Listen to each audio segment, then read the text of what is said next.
We are live. We are live. Welcome to college football's peek around the corner with your host, Greg Pflugar. We cover everything in college football because we love everything in college football. And if you do as well, please subscribe to our channel, ring the notification bell, share the video, smash the like button. If you want to support our program with a donation, help us keep the lights on and grow the channel, just hit that $ where you make a comment, and I will get you super chat as quick as I possibly can. Welcome everybody into the studio that sits on the corner, the very corner of Keith Jackson Parkway and Kurt Gowdy Avenue. Do not be afraid. Do not be afraid to become a legend with your phone calls and with your comments.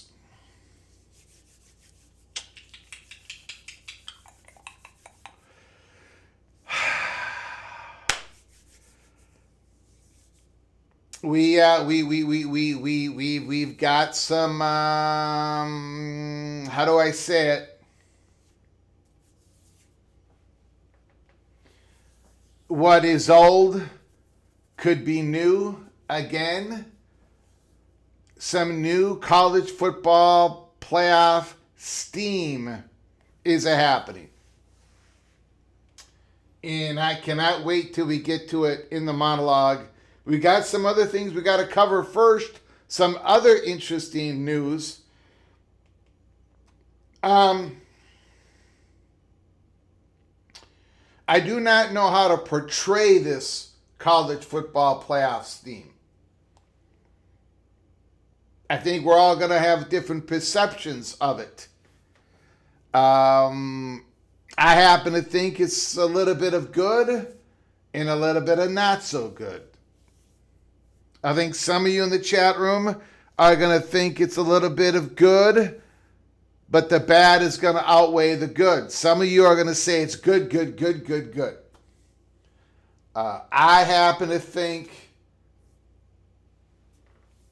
that it is good, but there's a part of it that is going to be mighty disruptive if all this plays out. Again, this is college football playoff steam, the chatter behind the curtain. And I think for the most part,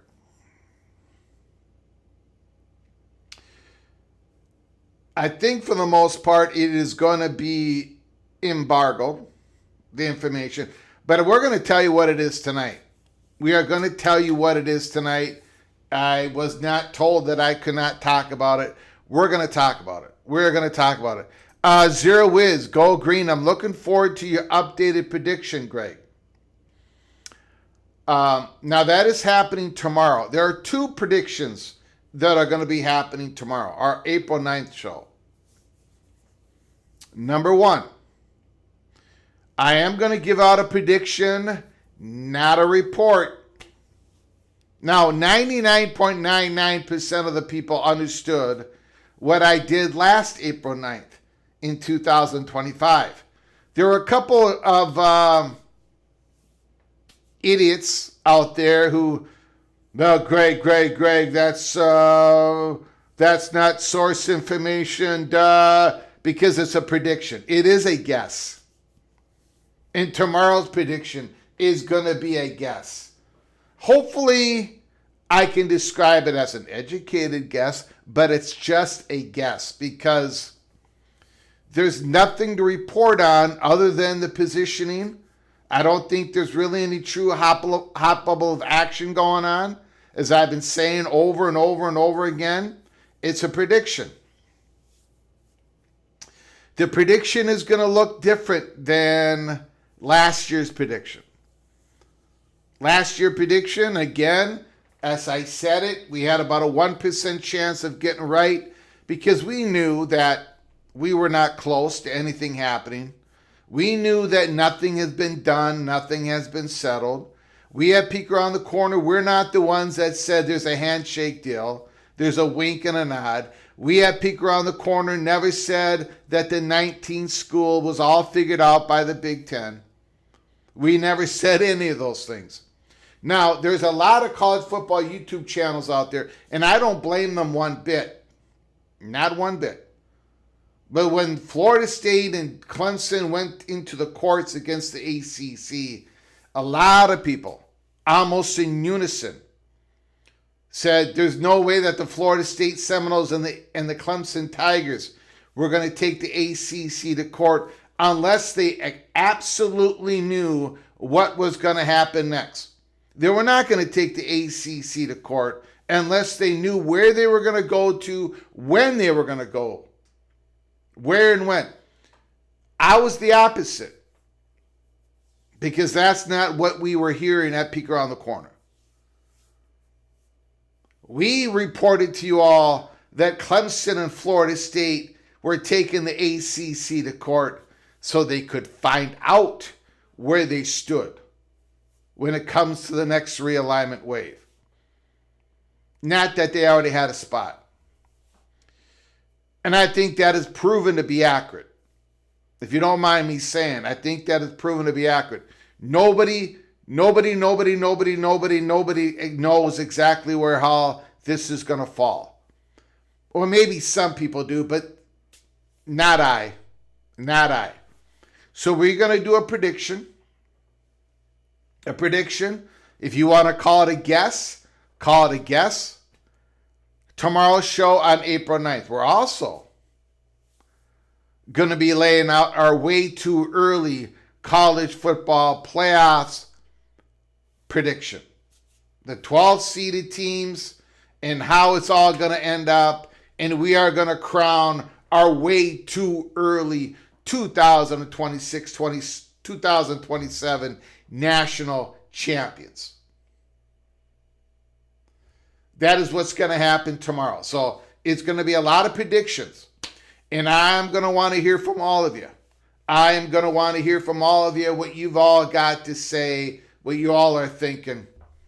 Januzzi, my national champion prediction is Miami. So we'll get into all that. But that's tomorrow's show. Today's show, we are going to talk a little bit of college football playoff steam. But the format might be forming up here. I don't want to give anything more away until we talk about it. We are going to go and talk about the SEC, Big Ten. Their immediate days are all mapped out. We're going to go through that real quick. I do want to take a little bit of what we talked about yesterday in regards to the SEC possibly going into an early media negotiations with ESPN and how I believe it's going to happen. And that has been the chatter behind the curtain. And that is going to induce other actions along the way, like the next wave of disruption. I want to go back in time. And set the table on how it all unfolded for the Southeastern Conference the last time. And how I here at Peek Around the Corner reported it in real time. And then we're going to go back into the now. And I think I think you will, I think you better understand what we are doing here at Peek Around the Corner. And why we are saying what we're saying here at Peek Around the Corner. First of all, before we do all that, before we go on our roll call, we've got our first super chat.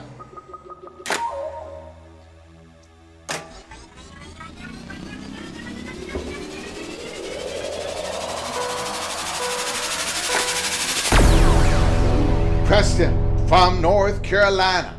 Blink twice if you still have UNC going to the SEC in tomorrow's Theory show. How about if I blink 3 times?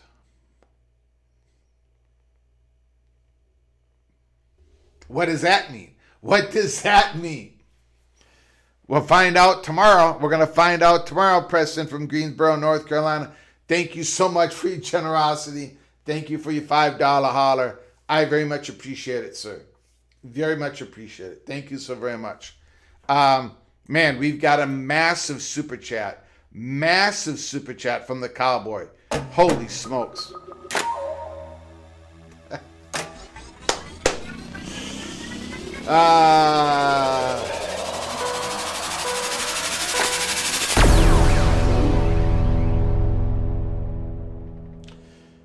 NBM, $20 holler. My goodness. Thank you for choosing the Cowboys over the Gophers in the title game. Not many would go against their team. Only gentlemen of exceptional repute like yourself, Mr. Godfather, go Pokes. How did NBM how did my college football playoff predictions for this year, how did it get leaked to the Cowboy himself? Oh my God! Oh my God! Drew Mestamaker versus Drake Lindsay. Darius Taylor versus Caleb Hawkins. Eric Morris versus P.J. Fleck. How did this get leaked to NBM? Thank you for the $20 holler. Thank you, NBM. I appreciate it. I love my Gophers. I love them. And I know the Cowboys had a much rougher year last year than the Gophers. But I think the Cowboys, and the odds show it in Vegas. The Cowboys have a better chance of getting to the Big 12 championship game than the Gophers. And I'm not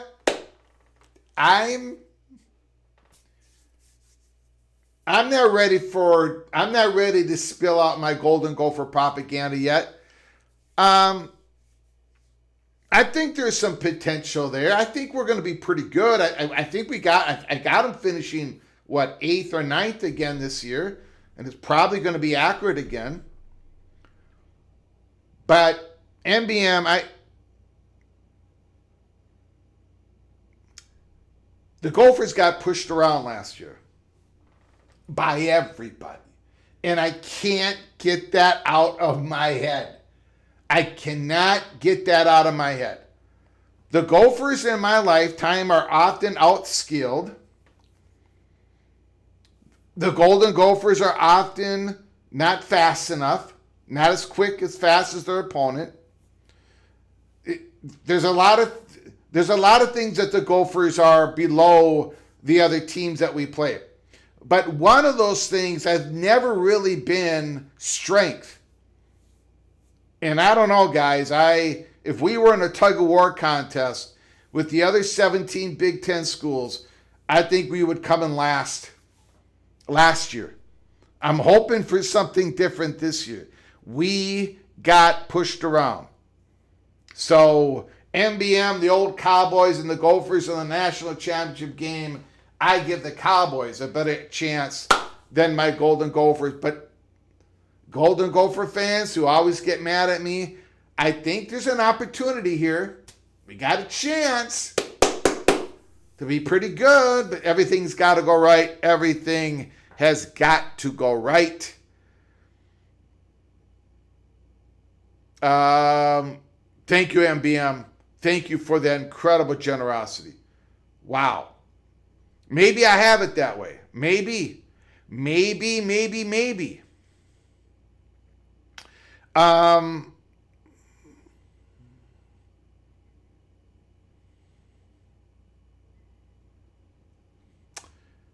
Let's see, who else is in the house here? We're going to do a roll call real quick. Mowing After Dark.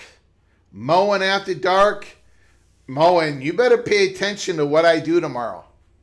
All right? You better pay close attention. Super chat.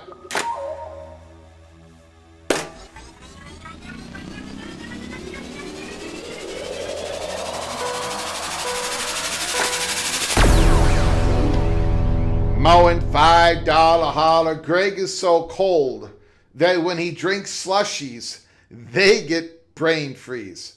Wow.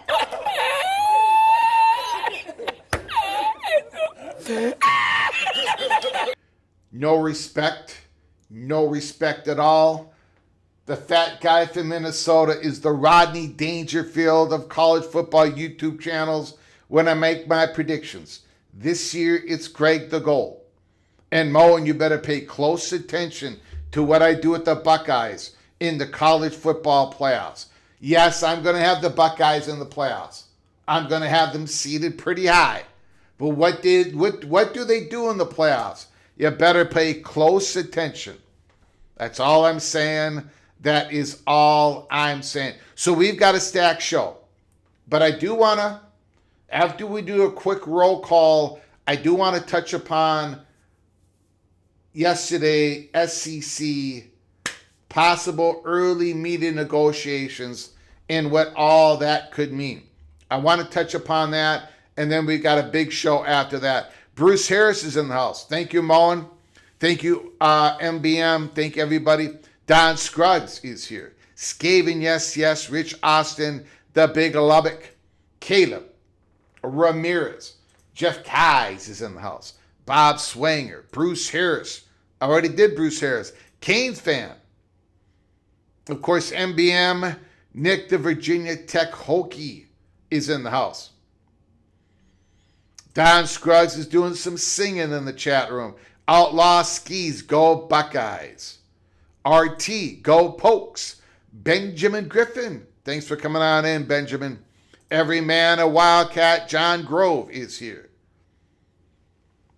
The King Frog, Go TCU Frogs. Sonny Dykes with a new contract. Tony Elliott with the new contract. Virginia Cavaliers just signed a new contract today. So congratulations to the Virginia Cavaliers if that is what you wanted to happen. They won 11 football games last year. The Virginia Cavaliers won 11 football games last year. They should have won that ACC championship game, or they had a great opportunity, and they let it slip through their fingers. Phil Sorensen is in the house. Thanks for coming on in, catching a live show. Mick Stevens, another Horned Frog's in the house. Long-time Horned Frog, Mick Stevens. The Big Lubbock.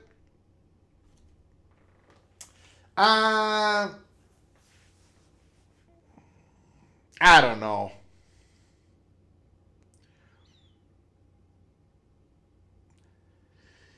I don't know, guys. I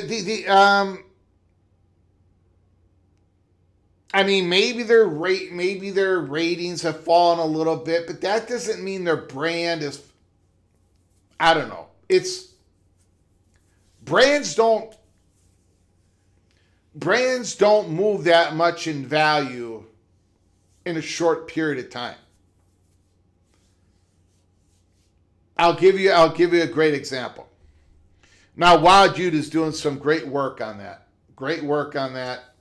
Love his stuff. But again, Gopher fans are going to be upset with me once again. I love my Gophers. They're my beloved Golden Gophers. But the Nebraska Cornhuskers football brand is still much bigger than the Gophers, right? Not even the same. Not even comparable. The Nebraska brand is more valuable in every regard, to the conference, to the school, to the media partners. Nebraska football brand is much more valuable than my beloved Minnesota Golden Gophers. But in the last 9 years, the Gopher football program has been much better than Nebraska. Not even close. Not even close. Not even close. It's a wide gap between the two football programs, but it has not affected the brand value. But I understand what Wild Ute is saying. You know, you jump from one conference to the next. You're trying to measure that out. It's a different flavor. The Big 12 is a different flavor. Some schools that have been able to occupy the main spotlight, the Red Raiders for one, BYU for another. So I do understand that. And of course, you got more of an Eastern flavor going on in the Big 12 than you ever had the Pac-12, of course. So I get it. There might be a little bit of adjustment there, but I don't think it really matters that much. Jason Spangler, Nebraska football is like someone's memory of a college football program, and the memory is fading. Still, the brand it's taken a hit, but I don't think it's taken that much of a hit, in my opinion. Okay, this Yogi Buck is in the house. Thanks for coming on in, Yogi Buck. Thank you, Jason, for coming on in. Buckeye Greg is here.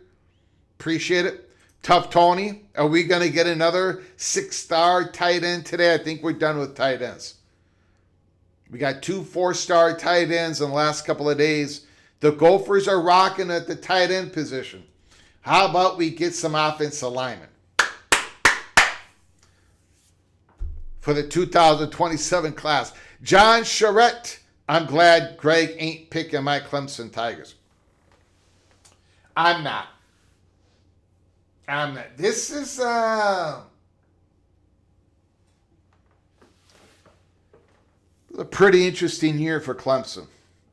Remember, I have them coming in fourth in the ACC. And I considered myself the coward of the county when I made that pick. Because I think maybe I should have had them lower. but I was too scared. I was too scared to put Clemson ahead of California ahead of Clemson. The coward of the county, the fat guy from Minnesota. I still might make that switch. All right. Greg Benedict Arnold. I've been called worse. I have been called worse. The other Gygax is in the house. Daniel, thanks for coming on in. Daniel, appreciate it. I appreciate it. Yogi Bach, Nebraska has only 2 million residents. I think it's a little bit more than that, right? 2.5? Maybe I'm wrong. Osborne was just different. South Carolina has 6 million, but Charlotte and Atlanta are their backyard. Greg has the Huskers down so far in the Big Ten that all we can do is go up. I don't think you're going up this year. I'm sorry, Skaven. Yes. I had you an 8-4 last year. You didn't get it done. I had you an 8-4 the year before. You didn't get it done. I don't think you're getting it done this year. I don't think you can go from Dylan Raiola to TJ Lateef and Anthony Calandria. You lose an Emmett Johnson. I don't believe in the Huskers this year. You had an easier schedule last year. I don't believe it. But, Skaven, yes. If you believe that I'm still Greg the Cooler, like Mowing After Dark, like everybody believes, this could be the Cornhuskers' greatest opportunity to finish above 500 in the Big Ten for the first time in a decade. Because if I'm Greg the Cooler, you got a great chance of that happening. Great chance of that happening. Okay, guys, I just want to show you guys here something. All right. Again, thank you all for coming on in. I appreciate it. You know how this works at the end of the monologue. We take your phone calls. When you call in, the floor is yours. You can talk about anything you want in college football. Super Chat, you can talk about anything you want in college football. We'll talk about it because of your generosity. Any other comments? I pick and choose, but it basically has to be about what we're talking about today. I appreciate you all coming on in. I just want to show you something here before we get on to the stories of today.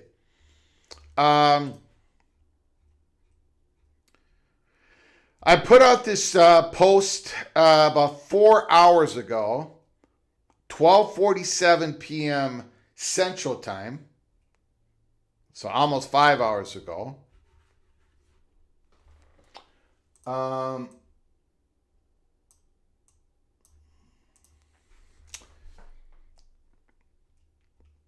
Keep ears and eyes open on incoming bits of info regarding possible early media negotiations between the SEC and ESPN. If history is any guide, and it is, ... Now, two of the last 4 days, we've had Ross Dellinger come out with an article, and then he slipped it in that that it is likely that the SEC is going to be negotiating a new media rights deal with ESPN way before the 2034, the end of the current contract. Yesterday, Sports Business Journal Portnoy comes out and he said in a paragraph, he snuck it in there, that this week sources have told SBJ that SEC is trying to figure out a way to rejigger the negotiations, to find out a way that they can get a new renegotiations going with ESPN. Okay? And then we talked about, at Peek Around the Corner, one of the rules in realignment, one of the rules in expansion is that the conference gains the most leverage during negotiations or right before, knowing they're going to go in the negotiations. And the media partners have the most leverage when it comes to expansion, the further out you are from renegotiating your contract. And there's lots of examples of that. The closest one, the most recent one, was the Big Ten. UCLA and USC. The Big Ten was negotiating. Suddenly there was a pause. Well, USC and UCLA, the Big Ten, they were getting serious. And it worked out in USC, UCLA advantage. Big Ten, the conference had the leverage with the media partners. The media partners so happened to want the city of Los Angeles. So it all worked out. But when it came to the additions of Washington and Oregon, the media partners had the leverage. And you saw how that played out. Oregon and Washington got paid 50 cents on the dollar. Okay, we talked about all that yesterday. Now let's go into the SEC world. Let's go in the past of the Southeastern Conference. Okay? This is what I posted on July 18th, 2019. Andy Staples said something like, this LSU student, you remember that young lady who was at the football game, LSU was not doing very good, and she became a big meme. She gave a look at the camera. Andy Staples used that meme as, this LSU student just realized how little CBS pays for the best television package in college football. What is the SEC and CBS really worth? We'll find out, because unless CBS wants to do an early renegotiation, which CBS did not want to do, well, we found out, right? We'll get to that in a moment. I put a post out saying SEC is about to get paid massively. The bidding war on SEC's Tier 1 football is going to be historic. Oklahoma and Texas are watching. Now, again, a lot of people were not thinking about Oklahoma and Texas joining the SEC as the SEC approached their new media rights. I was fortunate enough to be told that Oklahoma and Texas were very interested in finding the exit ramp, not clutter the Big 12 exit ramp, and that their number one wish would be to go to the SEC. So I was watching. Oklahoma, Texas were watching what was going on. Okay? Now, I was wrong about something here. There was no bidding war, because in the exclusive negotiation window, ESPN, ABC, really, that part of Disney, blew the doors with their offer. They blew the doors off the hinges, and, SEC said, yes, we'll take that massive deal. That massive deal was basically a whole lot of money for Tier 1. SEC agreed to throw some football games on the SEC network, and a handful of basketball games on the SEC network. Plus, SEC was something like, I don't remember the whole package, but again, it was massive. And you're seeing the money come out right now. You saw it in the last report. The SEC conference payouts are right along the lines of the Big Ten, just a couple of $1 million less. Oklahoma and Texas were watching this, all right? Then on December 10th, 2020, remember this was 2019 July. December 2020. This may or may not be related to the SEC significant announcement tonight. Today is Disney's Investor Day, and the SEC and Disney have been in deep talks about a TV deal. And now that was spreading all over on December 10th. And I posted, yep, if the numbers get released tonight on the new Tier 1 deal between SEC and ESPN, the wheels will start churning big time for Oklahoma and Texas. So, I just wanted to point that out. Because all of this has been done before. All of this has been done before. And it doesn't have to be, and I really wanted to point this out.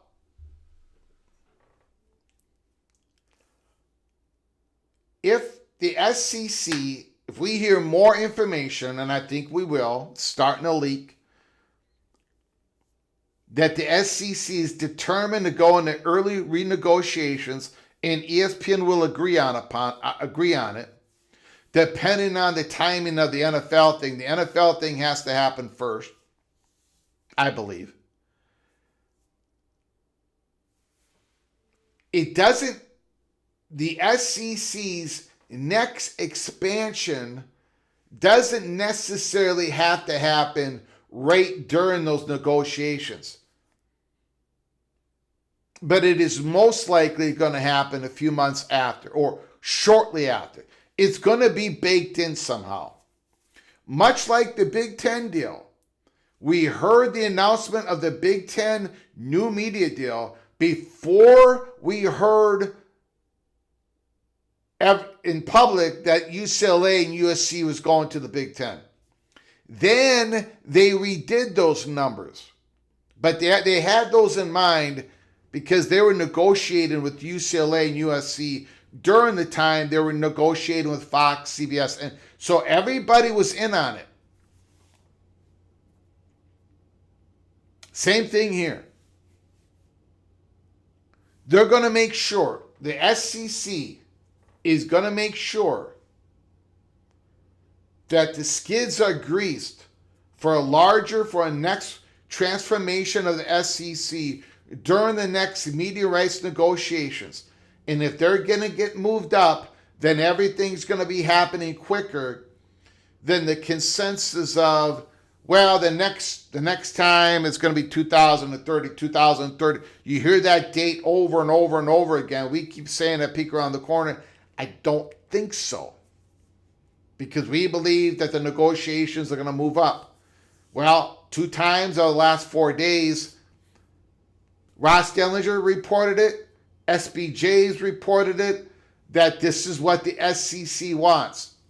And I got a feeling that ESPN is going to do the dirty deed. They're going to go in the early negotiations with the SEC after they figure out this NFL thing. And the reason why ESPN is going to do this is because they know, everybody knows, the SEC's TV deal is extremely undervalued. In the new world of how this big data, they're able to gather all this information on who's viewing what, and it's really helping out the most rural parts of this country and how they're viewing things on streaming and cable and whatever. It's benefiting the SEC even more than it is benefiting the Big Ten and other sports. So the SEC, they're going to do all that they can to get into renegotiations with ESPN. And part of that renegotiations could be altering the pro rata part of it. Like, if the SEC gets to renegotiate, if there's a new contract, if there's a new media partner, along with, of course, ESPN and ABC that bring a streaming partner in to do 5 or 6 or 8 games like a Netflix, part of all those negotiations, there's going to be a couple of pages in there that have to do with possible expansion. And it may be just that ESPN receives the ability to say, well, we're not going to do the full pro rata. We're not going to do the full freight, much like what the Big Ten did with Maryland and Rutgers and Nebraska and Oregon and Washington. That might be part of it. I don't know, obviously. But I just wanted to show you that the last time, even before the negotiations were starting and when they were ending, I did not have a college football channel at the time. I did a Peek Around the Corner, Minnesota 247, Peek Around the Corner on X. But even during that time, it was watch Oklahoma and Texas because ESPN is going to get a monster deal. I mean, SEC is going to get a monster deal. And that is going to lure Texas and Oklahoma. And sure enough, after that deal was announced, a little bit later, Texas and Oklahoma called Sankey together. And then that churning that I talked about, it happened. And history has a funny way of repeating itself. So I just want to talk about that first. We'll talk about it. We're going to be talking about this more as the weeks and months go on, because I think more and more of this potential early meeting negotiations is going to leak more and more. All right. So I just wanted to put that out there. All right.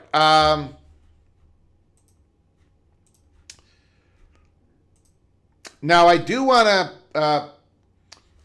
hit upon this story. I want to hit upon a couple of stories before we get to the new college football playoff steam that is a mixed bag in my opinion. For some of you, it's going to be all positive, and for some of you, you're probably going to lose it. You're probably absolutely going to lose it. So buckle up and brace for impact when we get to that part of the monologue. NCAA proposing major changes to eligibility rules, including age limits. Now, I did not think they were going to go to the age limit route. I thought they were just going to do 5 years. You can play. You got 5 years to play 5 years. At the next calendar year after you graduate from high school. But they did it, it could be either or here. Either or. Yahoo Sports. The NCAA, Ross Dellinger, is considering a significant change to its eligibility rules.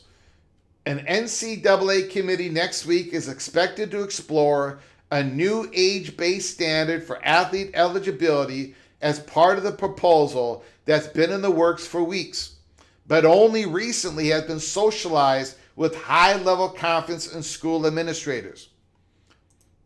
Those with knowledge of the proposal spoke to Yahoo Sports. According to the concept, NCAA athletes would have 5 full years of eligibility from the time of their 19th birthday or their high school graduation, whichever is the earliest. So you got 5 years, 5 full years of eligibility from the time of their 19th birthday or their high school graduation, whichever is earliest.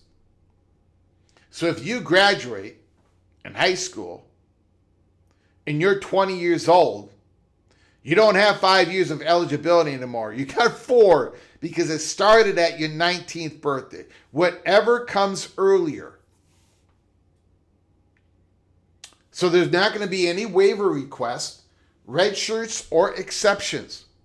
Exceptions will be permitted on maternity leave, military service, religious missions. So not many exceptions on this. Members of the NCAA Division I cabinet are set to review the proposal at their meeting next week. While the timeline for approval remains unclear, It is likely weeks or months away. The legislation is considered an urgent matter with potential for implementation as soon as this coming academic year, fall of 2026. So again, if this happens, there's going to be a grandfather clause in all this. It's going to take a while. You can't have this rule be established with current athletes. Any implementation, back to the article, is expected to be phased in, as is the case with most new NCAA policy. Leaders will take strides to avoid adversarially impacting any current athlete's long-term eligibility under the existing rules. And the policy brings some semblance of stability to a growing landscape of inconsistent court rulings regarding eligibility. For months now, conference executives and school administrators have urged the NCAA officials to find a solution for what's evolved into one of college athletics' most festering issues. And we know that the NCAA is fighting dozens of lawsuits, and they win some of these, right? The eligibility lawsuits, they have been winning some of them.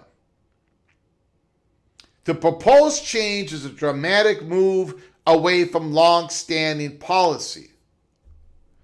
Under the current NCAA rules, athletes are granted 4 playing seasons over a 5-year calendar. The new proposal, you can play 5 years. If you don't, you can play 5 years. If you don't have injuries, if you don't go on, if you don't go in the NFL or NBA early, you got 5 years to play. But there's not going to be any red shirt, and there's going to be a very limited waiver request system involved in it. There's only some exceptions involved. So let me know what you think. I happen to like the 5 years for 5 years. You can now play 5 years. Yes, I am worried about high school. Again, it sort of limits the spots of high schoolers, right? You're going to have more, I think you're going to have more players than now playing 5 years. But you don't have the waiver request. You don't have all this other convoluted, inconsistent rulings for players trying to get more eligibility. This is going to be standard 5 for 5 for 90% of the athletes. I happen to think if the SEC goes in their silo, I think this would be the eligibility rule that they would enforce anyways. And they're probably going to have some success in the courts. And then the Big Ten and the Big 12 and everybody else. All right, so that's what I want to talk about, the eligibility. And there's a couple more items before we get into the college football playoff scheme that we're going to talk about today. And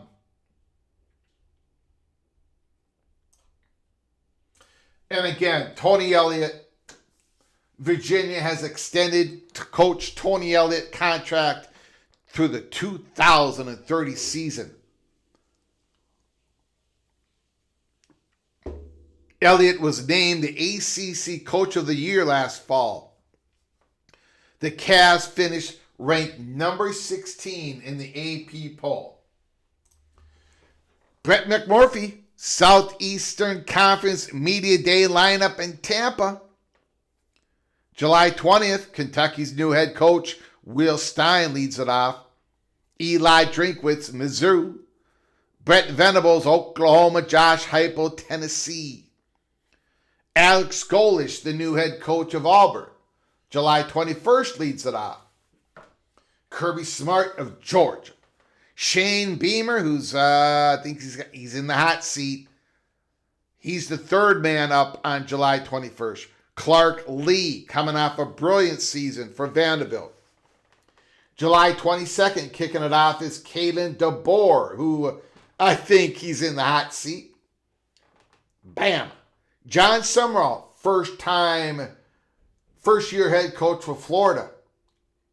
Pete Golden, Ole Miss. Mike Elko, A&M. And by the way, I'm thinking about doing a watch party for Florida Gators spring football game, which is noon Central Time, 11 o'clock Eastern Time in the morning, 11 a.m. This Saturday. Thinking about doing a watch party. Florida Gators. And we'll be talking college football while we're watching the Gators spring football game.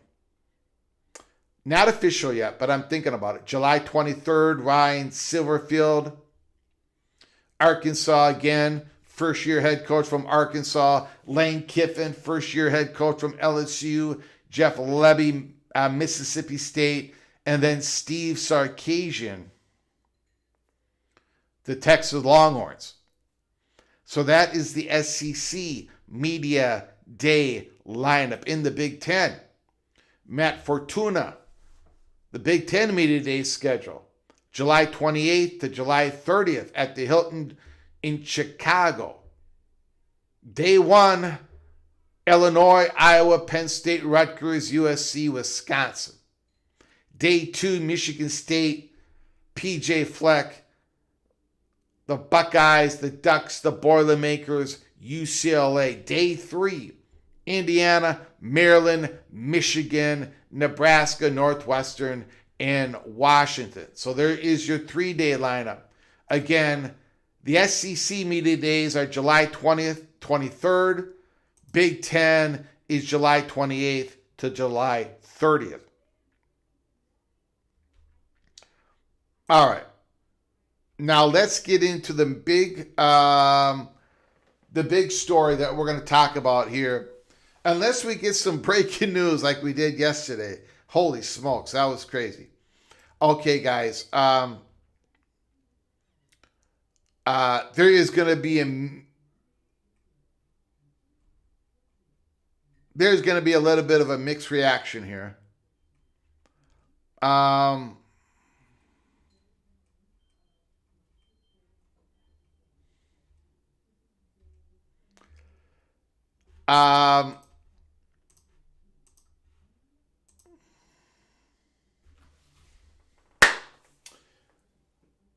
College football playoff steam.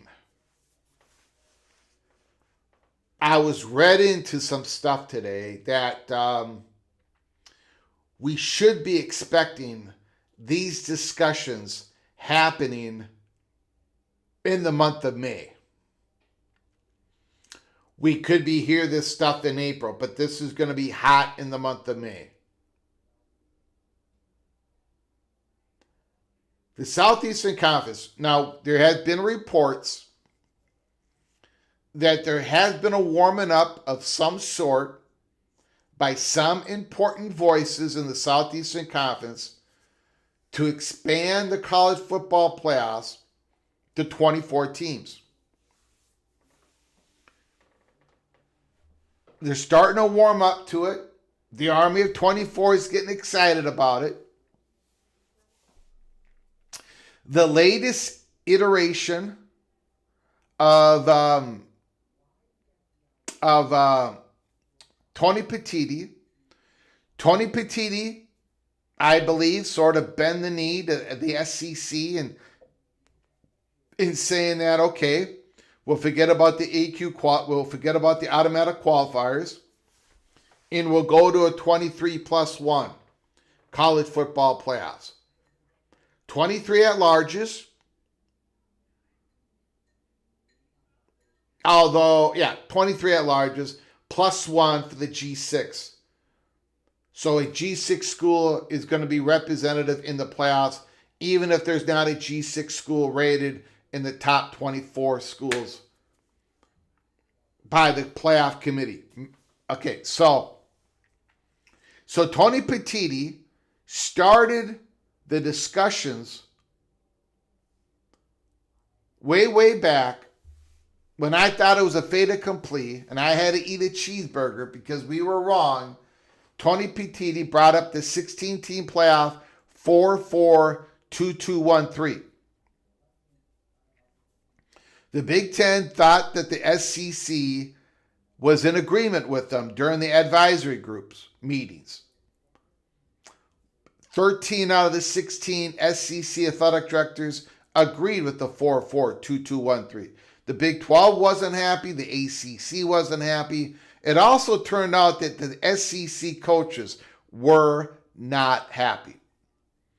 They were looking at that 4-4-2-2-1-3 as a cap. It would limit the opportunities for SEC schools.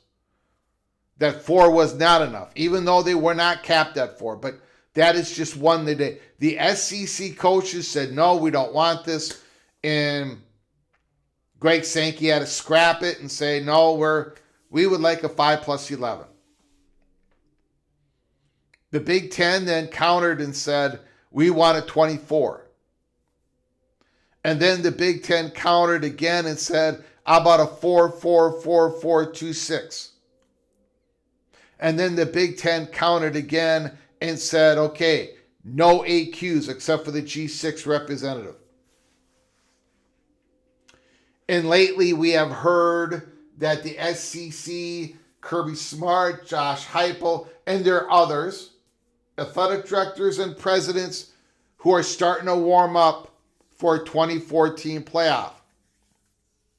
Not so much Greg Sankey yet that we know of. The Southeastern Conference is going to 9 conference games. 9 conference games.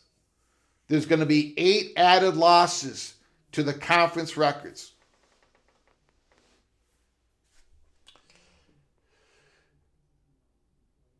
What we are hearing today, which I was read into today, blew my mind. And I don't know what's going to happen if this gets talked about, and it sounds like it's going to get talked about, else I would not have been told this.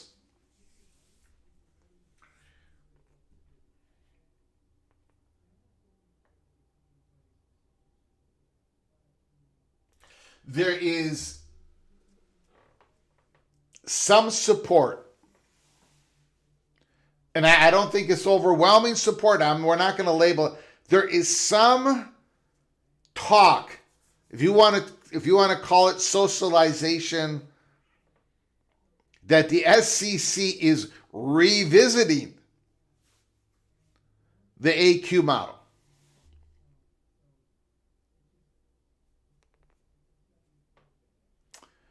The AQ model that they really never have accepted at this point.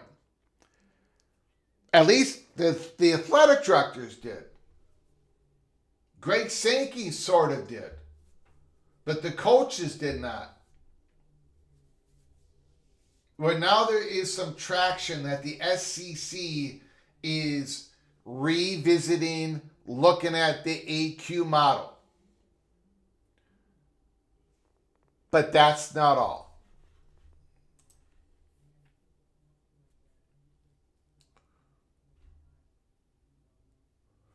That's not all.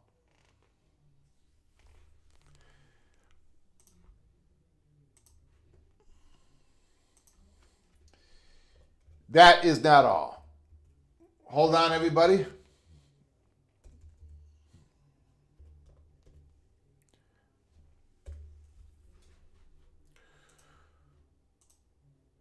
The SEC is revisiting the AQ model.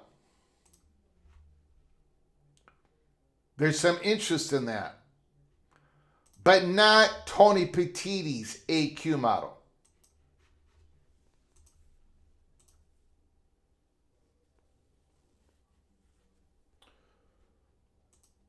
One that really hasn't been socialized out there that I have seen.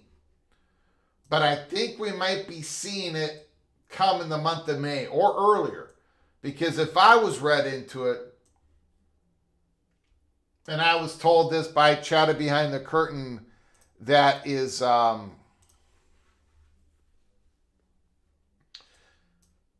extremely credible.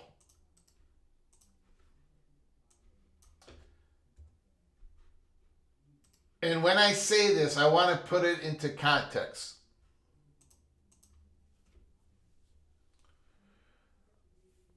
And then I want to talk about something real quick here before everybody loses it. Preston from Greensboro, the AQ model makes the most sense and the most money. However, the SEC is not interested in the 4-4-4-4-2-6. At least what I was told today about there are certain people in the SEC who's revisiting the AQ model. But the AQ model has to favor the SEC.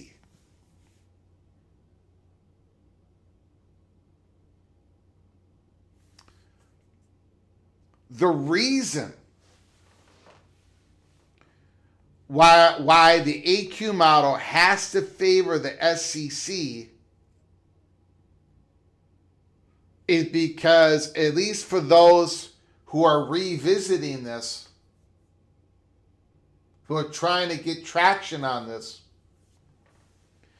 is because the SEC is looking at a future in which they go in their silo.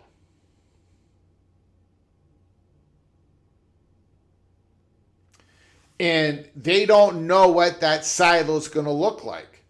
They have not made that determination yet. It could be an extreme silo. See, this is not about being worried about how the selection committee is going to use the strength of schedule metric and all that stuff. That's not where this is popping up from. Even Shane Beamer said today or yesterday, I don't know when exactly he said it, but he's sitting in the front of the microphone. I think it was today, with Paul Feinbaum, and he's saying stuff like, well, the last three national champions did not play a Power 4 opponent in their non-conference game, which, okay, fine, but they're the national champ. I don't know. The comment had no value. Anyway, but they're talking about how incredibly tough the conference schedule is and the SEC, and this might have made a mistake, and oh no. But it isn't about that. The SEC, there are people in the Southeastern Conference are socializing this alternative, which they're probably going to have to go to, and they're going to have to talk to the Big Ten about if we go in our silo, and if we go in our silo and we are governing ourselves, and we're still going to go with the large expanded college football playoffs, we need to make sure that we're getting more of the AQs. It can't be a 4-4-4-4-2-6. And of course, to get the Big Ten on board, which they would need to get the Big Ten on board, the Big Ten would have to get as many AQs as the SEC. Therefore, the ACC and the Big 12 will be getting less.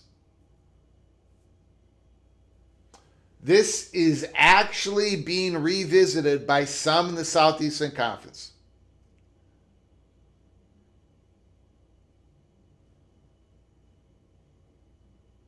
The Southeastern Conference is going to 9 conference games. They know they're going to take on more losses. They're not happy with the committee. They might be going their own silo, and they might be playing 10 conference games. They might end up playing 11 conference games. They might end up playing 12 conference games. They might not end up playing anybody else until the playoffs. And so if the Southeastern Conference is going to agree, and I don't know if they're going to agree, but if they're going to agree, according to some people in the SEC that is socializing this, if they're going to agree to a larger college football playoff format, and that contract's going to go for the next 4 or 5 years, the Southeastern Conference is going to make sure they protect their backside, make sure they protect the value of their own silo, and say, all right, we don't even want a committee. We don't want a committee figuring out 23 at large. We want a committee figuring out a very small number of at large, because we're going to be playing each other. We're going to be knocking each other. In the Southeastern Conference, they might, if they go in their silo, and again, it's starting to look like that, right? The SCORE Act basically is dead. We talked about it yesterday. I don't want to go through that again. Unless it's a phone call, super chat, we'll talk about it, but I don't want to go through that again. But if the SEC is going in their silo, they want to protect their ability to increase conference games among themselves. What if the Big Ten is not playing ball with the SEC? What if the Big Ten's, their rules don't quite match up with the SEC rules? What if the Big 12 and the ACC undercut the SEC in their rules? Whatever. The SEC is going to want the option. They're going to want the option to be able to increase their conference games, to shut everybody else out. The SEC is not going to, if the Big Ten and the SEC, now just hang on here. I know this is a little wild, okay? But if the Big Ten and the SEC agree upon a college football playoff format for the future that is different than today's, that is going to be it. That is going to be the college football playoff format for the next to 2031. Unless the Big Ten and the SEC can come back and agree upon again on a different change. But that's it. So the SEC needs to look out for their ability to change how many conference games they're going to play in their conference. Because they don't know how the other conferences are going to react to the SEC silo if it happens. So the Southeastern Conference want it, the AQ model. The AQ model, now again, I am not reporting to you today that the AQ model is like, it's not the chalk in the SEC, nothing like that. But we were told by an unbelievably credible chatter behind the curtain that this is going to be something that they are going to discuss, because there's a few people in the SEC that say we need to discuss this. And one of it is at the presidential level. And that I'm not going to say anything more. So it is going to be discussed. And does it gain traction?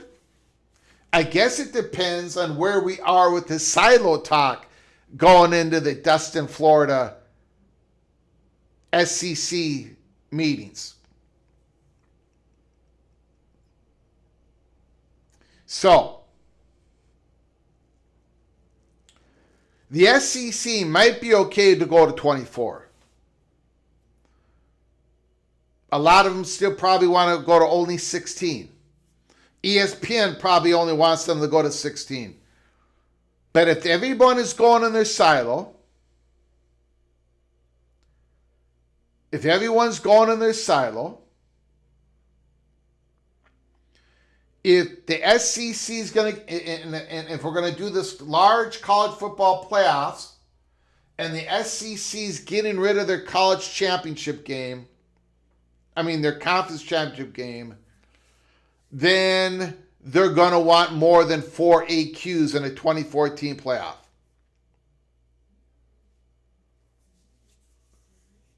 Because they're not going to believe in the committee. They're not going to believe in other conferences.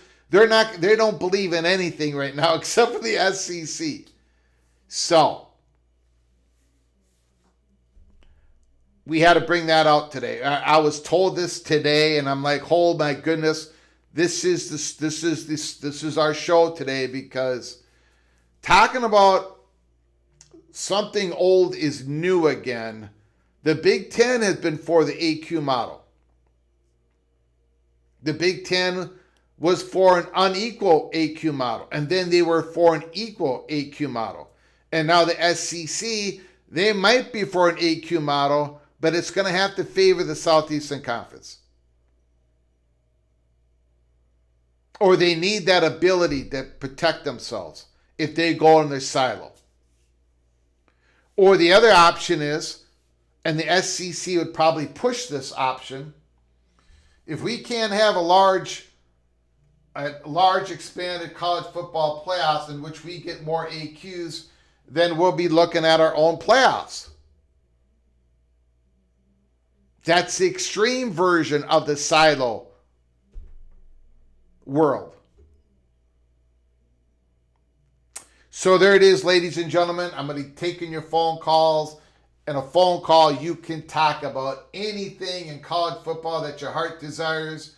When you call in, you have the floor. Super chats, you have the floor. Other comments, we'll select them based upon what you're talking about, how interesting it is. Thank you guys and gals for showing up.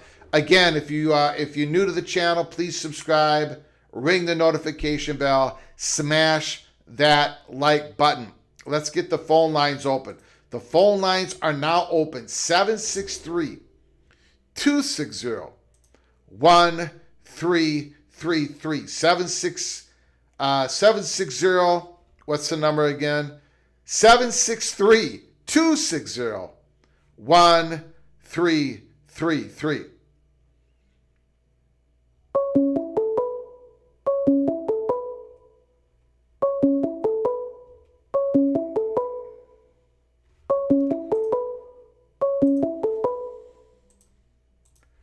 From Patron, the floor is yours. How are you doing, sir?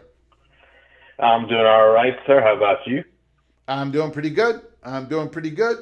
What's on your mind? Hey, busy off season so far, man. You don't get a day off. No, it's been very busy. Yeah. I was not thinking about taking I'm not taking, maybe Friday, but we'll see. I'm sure something big's going to happen by Friday, but go ahead, sir. Yeah, so a lot to talk about. So I'll try to keep it brief. So first thing, Greg, one thing that you hardly talked about, you kind of mentioned it briefly on the previous episode, is the whole NBC trying to sell the Big Ten championship game, right? Yeah. So, my understanding is they had paid, they were looking for a price last season of $70 million, which makes up about 20% of their contract. So they were trying to recoup 20% of their money. Mm-hmm. And I don't know if it's true or not, but I had seen rumors I think it was last year initially, that they wanted to sell it, but Amazon and Netflix said no. I don't know if it's true or not. I have not heard that. Yeah, that's what I've read, but I don't know how accurate that is. And apparently $70 million would suggest that this Big Ten championship game is worth about the same amount of money as an NFL playoff game, which means it needs to have minimum like 20 million views. This year, Ohio State, Indiana, I think did 18 million. Mm-hmm. And then so now we see the news is coming out that NBC is selling the game. You mentioned yesterday that it's like a hot potato. It's actually not, because they're taking a loss on it. This is like the hot potato got hotter. Like they I think they're selling it for like 40 to 50 million, something like that, to Fox. So yeah, I think my it was like, question. go ahead, something like that. Yeah, no. So my question to you is like, why are they selling this for a loss? If the championship game is so great, if the advertisers pay out so much, why is NBC, who should be happy to have the Big Ten championship game, especially after this year, why are they looking to sell it? No idea. For next year. No idea. Okay. I don't know if they. I mean, I don't know if they're. I don't know. I will poke and prod on that. I don't know. Yeah, because we talk about, like, for example, the idea is that the valuation for your inventory should go up over time. Like the SEC's inventory of the next media cycle, they'll negotiate it much higher. But in this case, the value of the Big Ten championship game is dropping, like $20 million. So I don't know. That was like one thing on my mind. Second thing, Greg, is I believe I think it was yesterday, maybe, or the day before, I can't remember. Like, you had talked about the SEC. I guess it was yesterday. The Ross Dellinger article in the Sports Business Journal. They're going to renegotiate, and they're going to try to. Yeah, they're going to attempt. Yes. Yeah, try to do it early. I mean, I think they have enough leverage with ESPN to do so. So I saw this video on YouTube. It was like, why did Pizza Hut get rid of buffets? Do you know Pizza Hut, right? Yes, I would assume. Yeah, they got rid of buffets. Minnesota. Yep. Yes. So why did they did it? Well, it's very simple, apparently. It's because Domino's was out competing them, making more money, and all Domino's had was the delivery. And so Pizza Hut basically had to sort of copy Domino's and try to go to more of a just straight up delivery type of model. Okay. So I think the same thing happens with, as you mentioned, with the SEC having to sort of copy the Big Ten or implement some of those Big Ten strategies into their own strategy to try to maximize their media revenue. So I think one of those is going to be, as you've mentioned, branching out with new media partners. Mm-hmm. I think a second one that's going to have to inevitably happen, in my opinion, is they're probably also going to have to play Friday night games. If you have Oregon, who's a playoff team, Miami, who's a playoff team, Texas Tech, who's a playoff team, and all of them are playing Friday night games. Mississippi State, lace them up. Arkansas, lace them up. SEC team, one of y'all is going to have to play the Friday night game. Yeah. Right? Because that's what you're going to have to do to squeeze as much money out of the consumer as possible. And, it's kind of like, to use another corporate example, it's like if, when Pepsi has Gatorade, Coca-Cola has to have something on the shelf too. So they'll put Powerade. Any type of product you have, we got to come up with a competitor. So if everybody's got their product on that Friday night shelf, SEC, you got to put a product out there now. So I think that's one of the things that they're going to have to do. And having more inventory, like if you get a North Carolina or something like that, they can, even if you get like a Georgia Tech or something like that, put them on Friday night. They can take the Friday night slot, something like that. And then, I think, Greg, as you know, my prediction is that they will go to 12 game conference schedule. It kind of reminds me of, it's almost like this, I hate to use this example, but it's kind of like this US-Iran war, right? Where on one hand, you see like negotiations that may be leading to peace, while simultaneously you see actions that appear to escalate the division. Yeah. So in the same way, every other day, like one day you'll be saying, oh, like we're closer to Army of 24. And then the next day you'll be like, well, no, technically we're closer to Silo. It's like you're reaching that critical breaking point where both sides are, sort of probable. The signs are there, but I personally think it's going to go the Silo direction. But all right, man. You have a great afternoon. You got it, buddy. Beautiful call. Yeah, thank you. Bye. Great call by Patron. Brought up a lot of good points.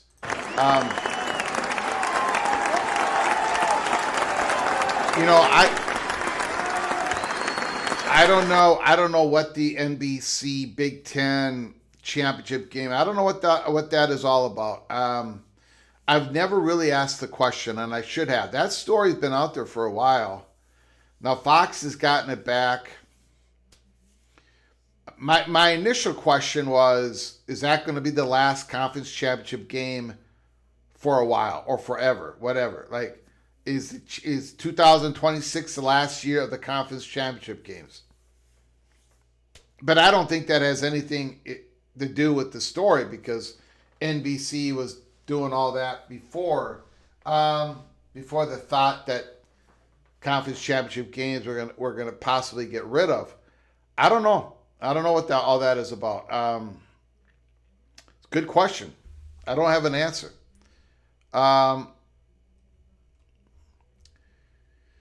Let's see here. We've got a super chat. Thank you so much, Leslie Hill. I appreciate it. The $2 holler. Thank you so much, Leslie. Appreciate it.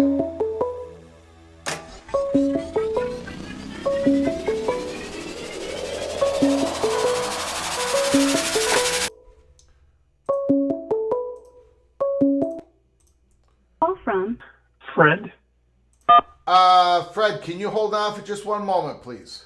Yes, I can. I appreciate it. Just got to go through a couple of generous super chats. Thank you, Leslie. I appreciate it so very much. Thank you, thank you, thank you. We've also got super chat coming in from General Chaos. General Chaos, $2 holler. Thank you, very kind, sir. Or ma'am. General Chaos 937. Thanks for the show. Well, thank you for joining us today. I appreciate it. And thank you for your generosity. I really appreciate it. Thank you, sir. Thank you for helping us keep the lights on and grow the channel. Fred, the floor is yours. Thank you for your patience. What is going on, sir? Well, that could be a potential great flip-flop from the SEC, and saying that now they're okay if the Big 12 is only, 20% less of value. And all we know right now is there's some voices in the SEC that want to start socializing this idea to protect themselves in that silo if they have to go there. It makes logical sense, but that's not gonna go over well, right? No. So, yeah. What do you think Cody Campbell might say? Yeah. I mean, that's the thing. I don't mean to interrupt you again, Fred, but again, if the SEC goes in the silo, we're going to have to start looking at things differently. I mean, there isn't going to be this motivation to get along. I mean, you know what I'm saying? It's like I think we're going to have to look at it from a different mindset. Going in your silo is basically saying, we've given up. We can't govern as a big group, and they're going to.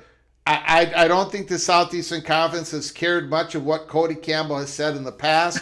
They're gonna care even less, right? Because you're right. They're going to do their own thing. Go ahead, sir. No, it's so you're thinking that maybe it would be a 6-6-4-4 something. I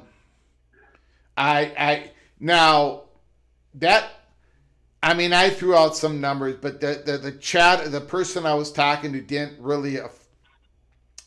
we didn't really talk about what that would look like, right? It's just that the SEC would get more, right? Yeah. They would make sure. At this point, I can't believe though that the SEC would only take one more. Yeah. Than the Big 12 and the ACC. I think they would want two more. I think they recognize they can't say the Big 10 doesn't get the same as them. That would never happen. And now again, whatever the SEC is going to socialize within their group, if it's something a little bit radical like this, they know that they're going to have to get the Big 10 on board to get it done, right? So whatever the SEC is thinking of, the Big 10 would have to say, well, we're going to get the same as you, right? Else they're not going to know. So I don't know. I don't know where this is going. There's so many stories out there, Fred. We don't know where it's going. But go ahead. But you're right in the sense that if they go silo, it's a different world. And in the past, we were concerned about the feelings of others. Yeah. But it is drawn up 50% between the Big Ten and the SEC, and it's very possible at that point SEC says, we just got to agree with the Big Ten, and the others can either get on board or not. Yeah. I mean, how worried is the SEC going to be about political ramifications of their decisions? As long as they think that they're going to win in the courts, because the courts have basically stated a couple of times now, in the Alston case, in the Ivy League case, that the conference does have the ability to make their own rules because they don't have market power. Student athletes have an option, unlike the NCAA, which had all the market power. Is the SEC even going to be worried about what senator is saying in a state that's not an SEC country? You know? Right. And the thing is that the SEC is going to have the attitude at that point in time is we're going to look out for ourselves. And, you know, if you want to get on board with us, fine. But if not, as you say, there's always the option of them just doing it themselves. And that it's going to be a hard thing to do, to govern by yourself. But it's very clear the NCAA cannot govern. Yeah. I mean, They cannot pass any governing rule that's going to, you know, get past the Sherman Act. Yeah. I mean, this one they just passed, this emergency one recently about the ghost transfers. Do you think that's going to be upheld by the court? I think. I think that one has a better chance than pretty much anything else they've done, because they've already had some success with with eligibility cases. Are you talking? Oh, you're talking about the transfer. Yeah, the transfer where they've only said there's going to be one transfer. My apologies. I think the only way they would be able to make that rule and have it stick if they go in this silo. Right. Yeah. And basically, if the NCAA says this is our rule, the courts will say no. Yeah, but exactly. If it's just a conference rule, then maybe so. Yeah. And then you talked about today about the 5 for 5 years for eligibility. Again, if the NCAA says that's what we're going to do for every team, then I don't expect it to be acceptable.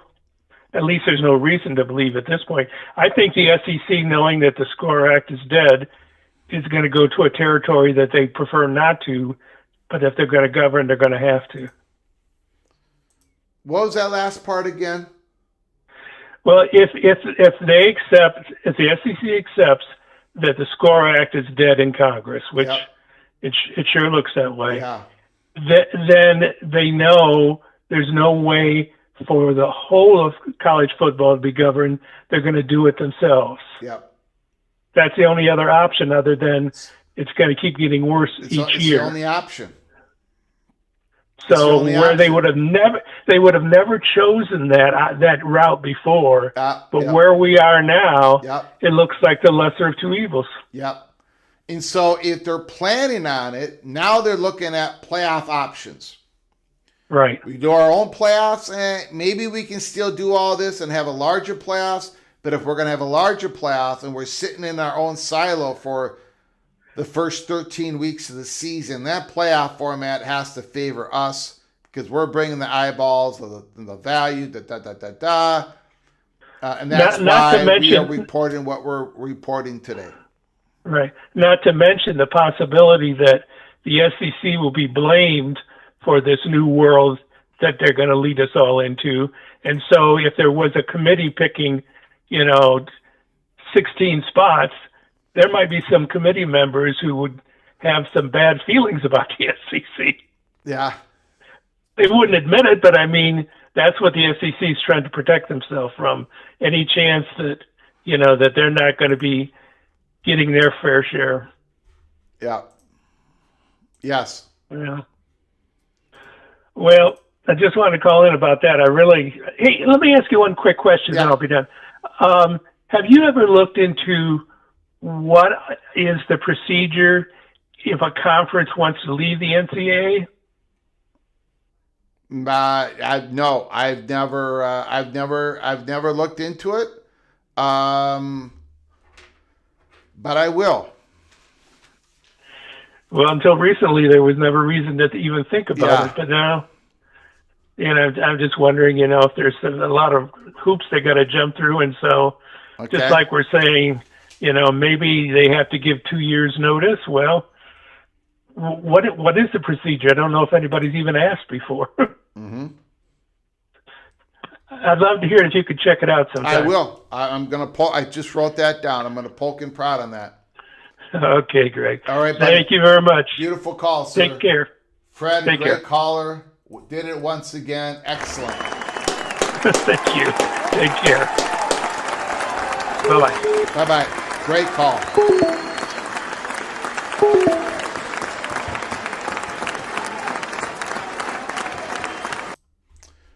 Great call.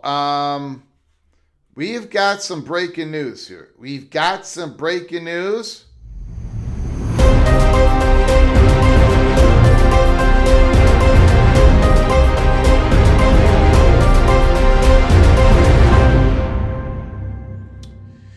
And again, when it comes to eligibility, the NCAA has had some success in the courts. Ross Dellinger has just reported this evening the NCAA won an appeals case Tuesday in another eligibility suit. The Ninth Circuit vacated a district court's ruling that granted UNLV baseball player Noah Blythe a 6-year of eligibility.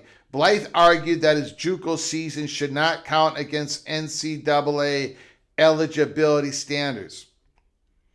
Blythe was competing for the Rebels this season through the district court's injunction after the NCAA denied his waiver. He is now ineligible. The NCAA has now won more than 2/3 of the 60-plus eligibility lawsuits filed against it. It has spent $16 million in legal fees. What a joke. These lawyers, I'm sorry. I know everyone deserves representation, but what a bunch of frivolous lawsuits being filed. In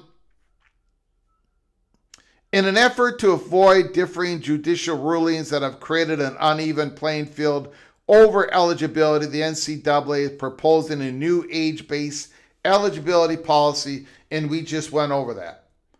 So that is the one part in which the NCAA is having success in the courts. So the 5 years, to play 5 years, even from the NCAA standard, it's probably going to hold up more than it's not. If the Southeastern Conference goes on their own silo, if the Big 12 goes on their silo, and everybody else goes on their own silo and have conference governance, and if they establish that 5-for-5 rule, eligibility rule, it's probably going to win in the courts. So that's the one that they're probably going to win on.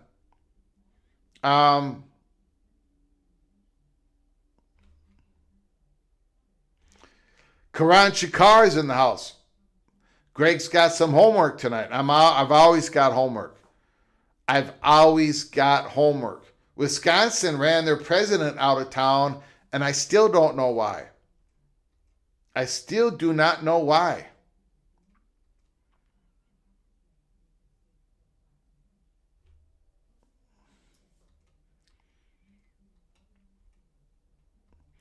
Yeah, Adam, and that's more of the... Eventually, we're all going to be talking about this possibility as well.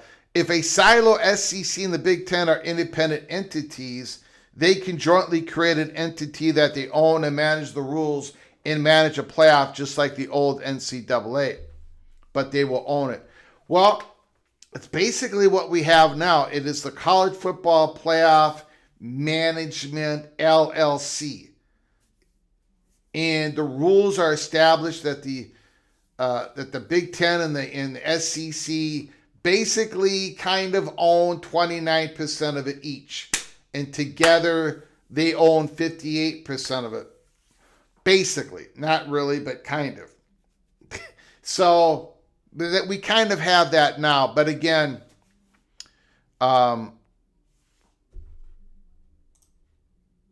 yeah. So, all right. Let's see if there's any more breaking news out there.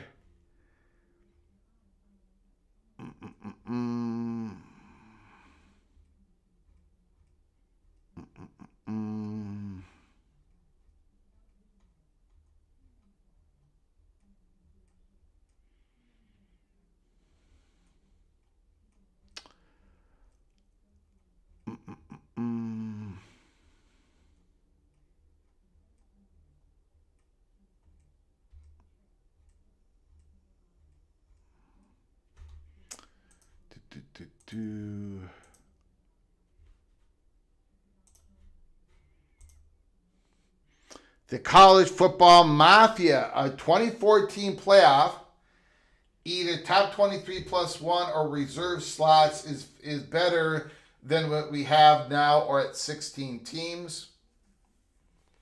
College Football Mafia, thank you for becoming a member. All those guys, thank you for becoming a large part of this program. My friendship with you guys, it means a lot. I appreciate it. You guys are doing an unbelievable job on that channel. College Football Mafia, you are officially knighted cloak and dagger, cloak and dagger. 27 months. Holy smokes. Minnesota math, 2 years and 3 months. My goodness, thank you. Thank you, Nathan. Thank you, all you guys. I appreciate it very much. Yeah, I don't know what's going on at Wisconsin, but you know what? I never know what's going on at Wisconsin. Never know what's going on at Wisconsin. I'm not going to add that to my homework because I really don't care what's going on in Madison. I know I have to keep my eyes on everything. I have no idea. They're not talking about it in public. I don't know if it's a criminal thing that's going on. They got to keep their mouth shut. I don't know. I know nothing about it.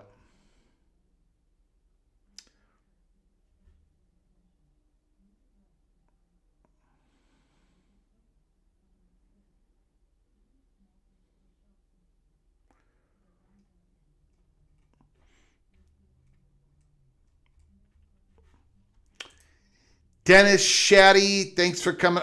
Dennis Hattie, thanks for coming on in. I appreciate it. NBC just told everyone they'd rather sell the right to air the Big Ten Conference Championship game for a fraction of what they could get in ad revenue during the game. I don't know what the reason for it is. I better not go there. I just don't know what's going on there. Does NBC have something special slotted for that day? I don't know. I don't know.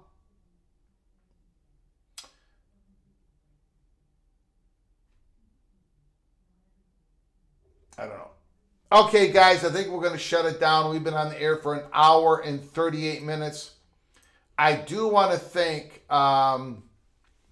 Preston from Greensboro, MBM, Mowing After Dark, Leslie in General Chaos, and Nathan Brown for your generosity, for your donations. I appreciate it. I want to thank everybody in the chat room, the great phone calls that we receive, Patron and Fred, and fantastic phone calls is the fuel to this live show. I appreciate you all very much. Before you leave, subscribe to our channel. Smash the like button, share the video, and we'll see you tomorrow. A special April 9th prediction show. Prediction on everything. The college football playoffs, what's going to happen, and the next wave of realignment. It's a prediction show, not a report, a prediction show. just like we did last April 9th of 2025. We're doing it again April 9th of 2026. Come and join us. Let's have some fun. Put down your predictions, both the playoffs and realignment. Until next time, from all of us at PATC to all of you, please you all take great care of each other. Thank you so very much. And as always, God, family, golden.